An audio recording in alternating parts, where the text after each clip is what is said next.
welcome to the Epic Dad Show. This is your host, Fraser Cameron, coming to you today a little bit sore and stiff. Now, let me explain to you why. As most of you are aware, I'm still a sprinter at 42, and even though I do not train as crazily or grind or hustle as much as I did in my late teens, early 20s, I do still do a couple of sprint sessions a week and 2 or 3 sessions in the gym. And recently, having had a bit of time off in Italy, and prior to that, gave myself a week off. The body was getting a little bit sore, decided to have some recovery. Just got back into it this week, and I have been sore. Both our Achilles have been tight and sore. Just the training sessions have been tougher.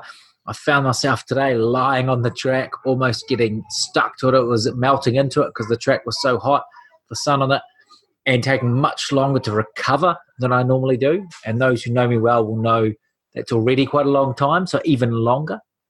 But it just emphasized to me the importance of recovery, the importance of reflection time, and the importance of pivoting and changing as different barriers, obstacles, and choices and opportunities come in front of you.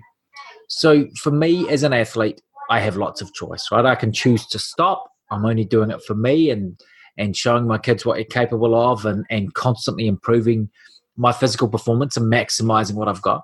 But I could choose to stop, but I don't, because I absolutely love it. I love training. I love sprinting. I love moving fast. I love that peak physical performance. But sometimes I need to pivot and move. Sometimes I need to take the day off. Now, when I was younger, I would have refused to have done that and I would have ground out a session, right? And whilst there's some benefits in that, it's learning the balance between when it's time to rest and recover and when it's time to push. And as I've got older, I've got so much better at that. I now know the difference between when my body is just complaining a bit, but there's more in the tank and I can make it work, and when I just need to stop and rest and recover. And I think I've mastered that now. Like, I'm all about the minimal input for maximum output approach, right? So when I need to rest, I'm more than happy to take that rest because I know that the next day I'll have so much more energy, so much more desire, and I can go and smash it and make up for it, right? And the same is true in business, at home, work, life in general. Like, it's about being able to pivot, not making excuses and stopping doing something and not giving up, but being adaptable, being like Darwin pushed about the theory of adaptation, right? And it wasn't about only the fittest survive. It's those most able to adapt to the environment, those most able to adapt to new environments are the ones that survive. And it's the same for us as athletes, as fathers, as husbands, as people, right? So it's adapting to the circumstances in front of you. And I think too many people use this as an excuse to give up when something gets a bit tough.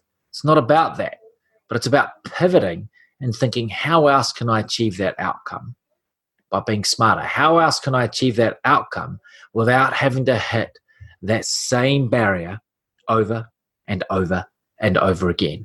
Because as Einstein said, doing the same thing over again and expecting a different outcome is insanity, right? So we need to be able to avoid that. We need to be able to pivot. We need to sometimes be able to rest and recover. And sometimes we need to be able to just point in a slightly different direction and try that.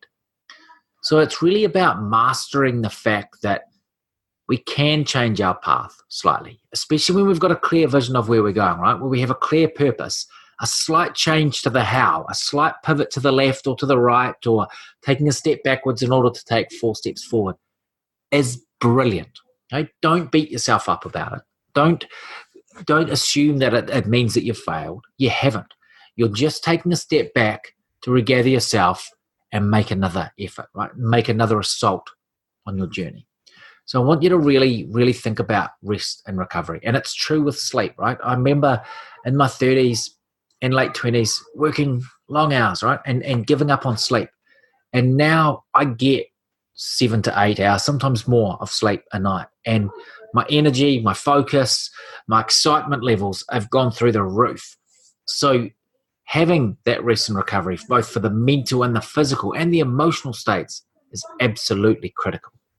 So I really want you to focus on rest, recovery, and pivoting.